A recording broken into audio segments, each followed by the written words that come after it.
Okay, so question number 4 is a little bit the same as number 3. So the first one is angle 5 and angle 10. That's a pair of SSI, same side interior. Their relationship would be supplementary. Okay, angles 1 and 9. That's a pair of corresponding angles, or CA for short, and those should be equal to each other. Angles 5 and 3 would be angle 5 and angle 3. And this one, it helps if you maybe don't look at these angles down here, and then we look at this thing twisted like this. That might help you see it a little bit better. That's a set of AIAs. So that was a set of AIAs, alternate interior angles, and those would be equal to each other also. So 11 and 15 are right here and right here. Those are vertical angles, so there's no shortcut for that one. Vertical angles, and those are also equal. Angles 4 and 7, they would be right here in blue. Those two together right there. You can see that they make this line right here, so that's a linear pair. And those would add up to 180, or in other words, are supplementary, 180 degrees. Okay, and angles 14 and 12, and again, it might help if you cross these ones out right here so that you can turn it maybe this way if it helps you see it. That would be a set of alternate exterior angles right there. So that's a set of AEAs, alternate exterior angles, and those are also equal. Okay, so problem 5, a compass and straight edge to bisect the angle. So the pointy point of the compass should go right here. You open up the compass till it's most of the way out to the edges of the angles, and you would make an arc approximately that looks like this. Now, from this point right here, your compass setting can change from the previous one, but you'll make an arc about like this. Then you'll change the pointy point to the other side, right here, and you would make an arc approximately like this. And so now you're ready to draw your line that would go approximately like this, if I can get this thing to work right. There we go. So that's problem number 5. So problem number 6, you start by drawing a line at a somewhat of a slope. You can extend past the line. Make sure it goes through the point, such as that. That's step number 1. Step number 2, from right about here, you want to draw an arc right here. I usually call that one 2A myself. Then you come up here from this point right here. 2B should be the same size as that one right there. And now from this point here, set your compass to this setting right here. I label that one 3A. Then move the compass up to here. You put the pointy point there, and you would draw that same arc 3B approximately right there. And now we are ready for our line.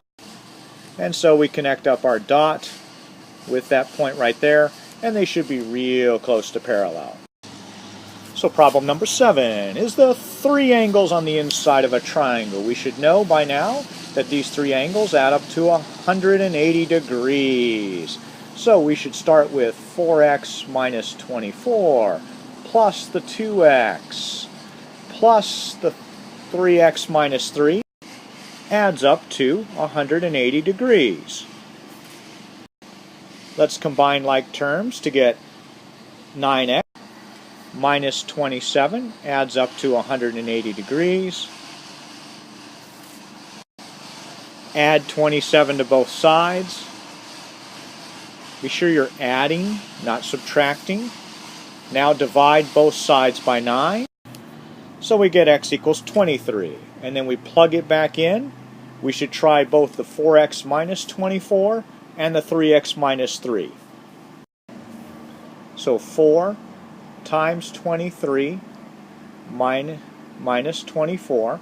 4 times 23 is 92 minus 24 gives us a final angle of 68 degrees.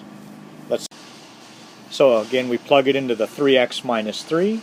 So 3 times 23 minus 3.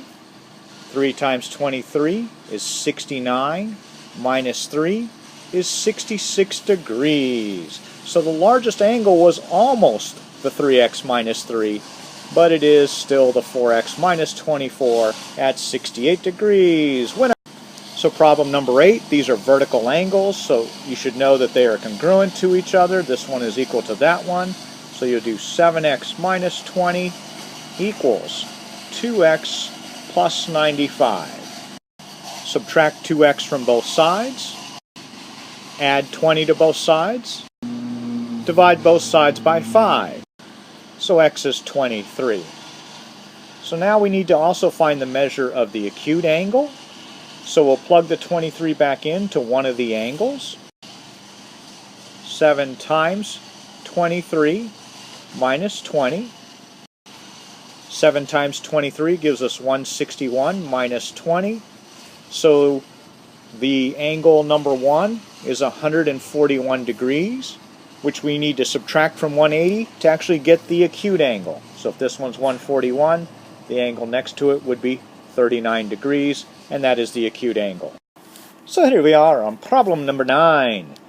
We've got angle PET is 2x plus 20. That would go right here, 2x plus 20. That's angle PET. The next one we should look at is angle NET, is this one here. That's NET, so that one's 4x plus 12. And then angle PEN. PEN is the whole thing. That one's the 74 degrees. So this one isn't a very difficult one. We would just start off with 2x plus 20 plus 4x plus 12 equals 74. Like that. And then we'll combine like terms, putting the x's together, the 2x and 4x, and the 20 and 12. So we'd be sure to subtract 32 from both sides. So we end up with 6x equals 42. We divide both sides by 6, we get x equals 7. So we have x equal to 7 right here. And then we need to shrink the problem down. And we see we have one more thing to do. We need to plug it back in to get angle net. So that would be 4 times 7 plus 12. When we do that math, we get 40 degrees. There we go. So on problem number 10, you're supposed to write two different equations to solve for x. There are many different equations. I'll show them all. So if you look at these two angles first, you should get a pair of angles that are linear, and they would add up to 180. You could also have these two angles right here that also add up to 180. Okay, so you could also look at these two angles here. They would add up to 180. That's a pair of same side interior. You could also look on the other side right there. That would also be another pair of same side interior. The next set that you could have would be this angle right here and this angle. That's one pair of SSIs. Those would be equal to each other. The other pair of AIAs, alternate interior angles, would be this one. And those two would be equal to each other also. No matter which way you solve it, you should get x equal to 10. I'm not going to show those solutions here. On number 11, these should add up to 180. So we should have x minus 5 plus 4x plus 15 equals 180. And then we would combine like terms to get 5x plus 10 equals. And then we would subtract 10 from both sides to get 5x equals 170. And then we would divide both sides by 5 to get 34. So once we have x equals 34, then all we need to do is plug it back into ACB, which is right here. 34 minus 5 would be 29 degrees. And if it asked us, we could find the other angle by subtracting 180 by 29. Okay, so problem number 12. B is the midpoint of DH. So that means this side would be, both sides would be equal to each other, this side and this side. DB is 2x minus 10, so that's 2x minus 10. And then DH from here all the way over to here is 80. If the whole thing is 80, that means this side is 40 and this side is 40. So the best thing to do would be 2x minus 10 equals 40, not 2x minus 10 equals 80. Add 10 to both sides, you get 2x equals 50. Divide by 2, you get x equals 25. So, problem number 13, a two-column proof. We start off with angle A is equal to angle B. So we put angle A is equal to angle B. First mark it on the diagram, then put it into the two-column proof. So our first one is given. Then we also put in this one here, E is the midpoint of AB. And since I don't have room, this thing right here will go in right there. And that reason is also given. Now if point E is the midpoint of this line segment here, then that means I could put this mark here and this mark here, meaning that line segment got divided into half. So I would say AE is equal to BE, and that is the definition of midpoint. Of course, after that, we would have our vertical angles, and that would be this angle right here equal to this angle right here. Be sure to use the 3 letters for writing out those angles. That would be angle AED equal to angle CEB, and that reason, of course, would be vertical angles. From that point there, we should be able to see that we would have what we've accomplished, which is to prove that those triangles are congruent. So we put these two down right here, and then we should be able to see its angle, side angle would be our reason. So on this one here, we have a pair of same side interior angles, so that should add up to 180. So we should start with 5x minus 29 plus 3x minus 23 equals 180.